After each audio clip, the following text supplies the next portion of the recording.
Hey Merfolk fans, I'm Joe. Thanks very much for joining me today. If you'd like to support my channel, please check out the link above to my Patreon page. I'm back with round 4 of a Modern League, currently sitting at 3-0, and let's go ahead and have a look at the opening hand. I won the die roll. It's actually the 4th consecutive die roll I won in this league. So this is an opening hand that I think a lot of people would be tempted to keep. I think a lot of newer players especially would be tempted to keep this hand. But after not much thought, really, I decided to mulligan here. If we don't draw an island, we can just have no plays for multiple turns and lose the game. Our deck mulligans pretty well, and I feel like the chances of getting a playable hand, actually, I should say a good playable hand on mulliganing to 6 with a scry is better than the chances of hitting exactly a blue source in a very timely manner with this kind of a hand. Also, when we mulligan, we have a chance to hit into AEther Vial, which is the most important card in our opening hand, although Force of Negation is starting to fight for that title. We always love to see Force of Negation in our opening hands. So I did mulligan it, and in this situation now, all of my lands are live off the top, whereas before, all of my creatures cost 2 blue. Now I have a Spreading Seas and an Silvergill Adept, which can both make use of Mutavault mana. So with a scry, this was a keep for me. I've got forces to protect against any crazy stuff the opponent's doing, and both of these cards will draw cards and hopefully hit lands for Master of Waves. So not an amazing opening hand, but definitely good enough to not go down to 5, whereas the opponent kept on 7. So Waterlogged Grove, not the land we wanted to see here, but good enough to keep on top and sort of start facilitating some plays. Opponent starts Wooded Foothills into Mountain, and I feel like it's burn. We're going to get that Waterlogged Grove for free when Goblin Guide attacks, but our Grove is going to start doing damage to us, which is a little bit unfortunate, but I drew into a second island right on time. So when you have a choice against burn on the draw of going Silvergill Adept or Spreading Seas, typically I feel it's correct to go Silvergill Adept first. Start getting your board established, and if you see that they have mana troubles, then of course just go in with the Spreading Seas right away. It can be too passive to play Spreading Seas and not get a creature on the table while just consistently taking damage from their Goblin Guide. Another Silvergill is not bad. They have their second mountain, and the thing we're most afraid of here, I think, is Eidolon, since we don't have AEther Vial. And we can't counter Eidolon with Force of Negation. The opponent goes for Searing Blaze. After playing a land, of course, it has the landfall trigger, which means that they're going to get to deal 3 to my Silvergill and 3 to my face. So this is an excellent target for Force of Negation. Since they have 2 red already, choice seems pretty clear to just pitch Spreading Seas here. So an extremely tempo-positive play, getting rid of a card that might not have been extremely useful in the matchup. Protecting our creature, allowing us to actually trade with the Goblin Guide here. So he revealed not a land there, revealed the Lord of Atlantis off the top. And I'll take this trade every day. Silvergill drew me a card, Goblin Guide is just going to keep threatening us. So I'm going to play out the second Silvergill Adept and reveal Lord of Atlantis. And I think I chose not to ping myself there with Waterlogged Grove. All we really want to do is hit another land for Master of Waves, and Ben might be more useful to pitch to a Force of Negation. Okay, so here's that Eidolon. Coming down on turn 3, it's slightly late to the game. We drew another Benthic Biomancer. So I decided to play a Lord here. And I think the opponent suspended a Rift Bolt on their turn. No. Searing Blaze was exiled, of course, from the Force of Negation. So I'm going to get in with Silvergill Adept here. If they try to remove my Lord and attack with Eidolon, I've got another force for that. And I would take the trade as well, I think. So they found a third land on turn 4. Going for Searing Blaze again, they're going to take a hit from Eidolon going down to 14. And yeah, I'm going to pitch that along with one of these Benthic Biomancers. Choosing not to play out this Benthic Biomancer is just a concession to the power of the burn deck attacking your life total. They didn't play a land on turn 3, which means that their hand is full of some kind of gas, and I don't want to just be pinging myself with Waterlogged Grove if I can avoid it. So opponent chooses not to get in, which is an interesting decision. I rip another Waterlogged Grove, and Master of Waves is definitely reason enough to ping myself for 2, get that guy on the board. And at that point, I decided not to attack. Now, it's a little bit tricky, but leaving the opponent at this point would definitely, facing down this army, would definitely choose to trade the Eidolon off. They're going to be taking lots of damage, and so they probably want to prevent themselves from taking further damage from their own Eidolon. As things stand, if they block the Silvergill next turn, they're still set to take 13 damage from the rest of my creatures. So I didn't really need to attack in this turn. I've got 2 potential card draws in these Waterlogged Groves. And let's see what the opponent can do against this. So they're getting in with this Eidolon, and I could take it. I could block with the Master of Waves and try to just eat the Eidolon, but Skullcrack would turn off Master of Waves protection, kill him. So again, opting to protect my life total at all costs. I'm just going to trade an Elemental for this Eidolon.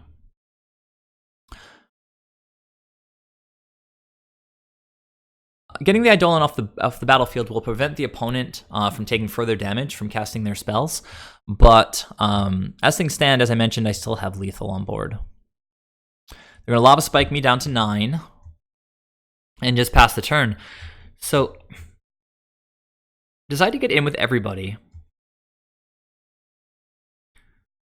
And the opponent has a Lightning Helix here. They could have Lightning Helix something like the Lord, but they decide to go for my face. I go down to 6.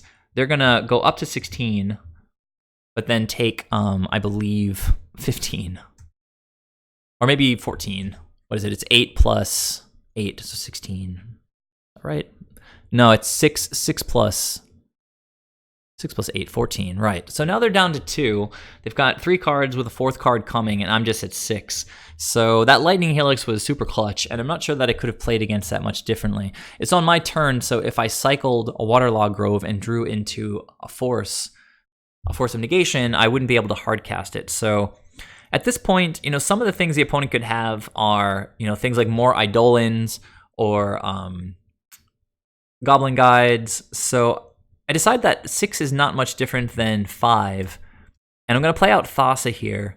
Actually, no, I'm sorry. I cycled a land first, drew another land, and then decided 5 is not much different than 6. Play out Thassa as a potential blocker. Of course, if they have something like a Searing Blaze, they could deal with the Lord, play a Goblin Guide, and then Thassa wouldn't be a creature anymore, in which case they could get in with like a Goblin Guide, but that requires a very specific combination of cards. I pretty much thought I was dead here since the opponent had very few lands, but I think they must have just had like 3 Eidolons or something like that. And we got there. So a little bit lucky that game. We drew a couple of Waterlogged Groves, which did 2 damage to us to get Master of Waves on the board, but we saw that it was definitely a worthwhile investment. And the opponent couldn't keep up there. Once again, seeing Force of Negation doing an excellent job. I countered 2 Searing Blazes that game. That prevented 2 of my creatures from dying and prevented 6 damage to my face. So great job, Force of Negation, and a pretty decent performance by Waterlogged Grove as well. Let's go ahead and see how Game 2 went. All right, back for Game 2. Let's have a look at how I chose to sideboard against Boros Burn. Benthic Biomancer once again coming out when his Adapt ability is less useful when we have to hold all of our mana up for counter spells or to deploy creatures. So Benthic Biomancer, easy to just take out all 4 of him. I took out my 2 Relic of Progenitus from the main deck, and looks like those were the only substitutions. So took out 6 cards, brought in 3 Phyrexian Revokers just as extra bodies and potentially naming Grim Lavamancer. If Burn brings those in from the sideboard, which I believe most Burn decks have some number of Grim Lavamancers in the sideboard, Phyrexian Revoker is a pretty neat answer to that card. It is an artifact, and so it dies to some of their sideboard decisions, like either Destructive Revelry or Wear Tear, things that can deal with artifacts. But, I mean, it's just more attacking power and potentially turns off one of the bigger blowouts that they can have against us with Grim Lavamancer. And, of course, I brought in the 3 Deprives. So, 3 Phyrexian Revokers and 3 Deprives in. This is a keep, especially on the draw. An island immediately gets things rolling nicely, but even without it, Aether Vial is going to get our clock ticking. With these creatures in hand, especially with Master of Waves against what's effectively a mono red deck. Okay, I think we see a Suspended Riftbolt. Deprive, not the best top deck since I'm nowhere near having 2 blue sources to cast it. We got that Aether Vial on the board. Opponent's going to Riftbolt my face as it comes off Suspend. And no play on their main phase, though they do have a second land. And there's that island. So, not going to hold back here. If they have something like a Searing Blaze, so be it. I'm going to go ahead and draw another card. Opponent decides to throw the Lightning Helix at my face rather than Silvergill Adept. Pretty big life total swing. They're up at 23. I'm down at 14. But I drew another island, which is fantastic. I'm going to finally be able to hold up Deprive if I feel like that's the best option. And with this Aether Vial so close to 2, I feel like things are not so bad for us here. So I think the opponent suspended another Riftbolt. They played their own Horizon land in Sunbaked Canyon. Many people think that Boros Burn stood to benefit the most from the introduction of these new lands into Modern, because one of the only ways that Burn can lose, one of the most typical ways, I should say, that Burn loses is just by flooding. You know, all of their cards basically do the same thing, 3 damage to the opponent's face. If they just draw a bunch of lands, they can't win. They want to win so fast that the life that they have to pay for the mana from Sunbaked Canyon, it doesn't really concern them. So the fact that now at least 4 of their lands can draw them into gas is a pretty huge improvement on the deck. So for my turn 3, I get to tick Aether Vial up to 2. Definitely a little fortunate drawing into these islands. And just going to crack in with Silvergill here. Revoker is always an option with Aether Vial. If they cast Lavamancer, I can just put him down at any point during that turn since he has Summoning Sickness. But if he doesn't put a Lavamancer down, I can just Vial in a Lord. Looks like the opponent has another Lightning Helix. So that is an excellent target for Deprive. We don't like the life total swings. And going to keep our life totals 20 to 14. Riftbolt comes off Suspend. I go down to 11. Opponent draws up to 3 cards. And I think they just drew, or rather suspended their 3rd Riftbolt. So not seeing Lavamancer, I'm going to go with the Lord of Atlantis here. Could potentially get my creatures to 4 toughness, getting outside of burn range. So in response to the Aether Vial trigger, the opponent thinks about doing something but pauses. So it makes me think they have something. I'm going to go ahead and activate the Aether Vial anyway. They Searing Blood, which makes me feel a little bit silly because I could have hard cast a Lord, and then if they Searing Blood in response, I could of course activate Aether Vial and make him 3 toughness, which would just totally counter the Searing Blood. So a slight misplay on my part. Didn't think about Searing Blood. Another Lord. And again, since Lava Man has Summoning Sickness, and also it only does 2 damage, I want to get another Lord onto the table here.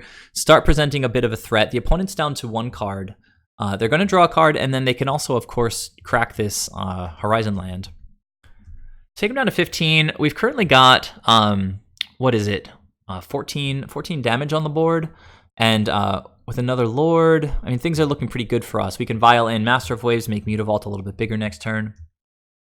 Okay, so they start off by cracking the, what is the name of that land? The Sunbaked Canyon. It's a nice name. A tapped Sacred Foundry, and then 2, not quite sure what happened there, but Okay, yeah, I guess they used the mountain to cycle the Sunbaked Canyon, play a tapped Sacred Foundry, and now they're using their other land to play Monastery Swiftspear. So definitely not very threatening. Let's go ahead and take this Aether Vial up here. So I'm at 5 life. I think the opponent probably has something like a land in hand here. So let's activate Mutavault. Again, we're representing 14 here, 15 if we vial in Master of Waves. Given what's in their hand, the opponent must have felt that they need the Swiftspear to contribute some damage. Like if they had a land, they could hope to top deck a burn spell, in which case they would do 2 with Swiftspear and then 3 to my face. So they chose not to block, and then of course I can vial in Master of Waves, buff the Mutavault a little bit, and suddenly it's 15 points of damage instead of 14. And that was it for Xaxes. So 2-0 against Boros Burn, featuring the new Sunbaked Canyon. In game 1, we got to see Force of Negation countering a couple of Searing Blazes. We got to see cycling a Waterlogged Grove. And this game, we got to see Deprive do some nice work again. We countered a Lightning Helix. And Phyrexian Revoker, just kind of in our pocket. If they decided, to play a Grim Lavamancer, we had a nice answer to that. The opponent would have had to point some burn at the Revoker if they wanted to use their Lavamancer. And the deck just performing pretty well, making some good mulligan decisions, and just, Force of Negation doing a really, really good job of protecting our board. So thanks very much for watching, guys. That was round 4. Currently, I guess I was at 4-0 at that point, and had a chance to go 5-0 in the next round. So please subscribe if you haven't already. Please check out my Patreon page, leave your comments down below, and definitely tune in for the next video where I have a shot at going undefeated with Mono Blue Merfolk featuring new cards from Modern Horizons. I'll see you guys there. Bye.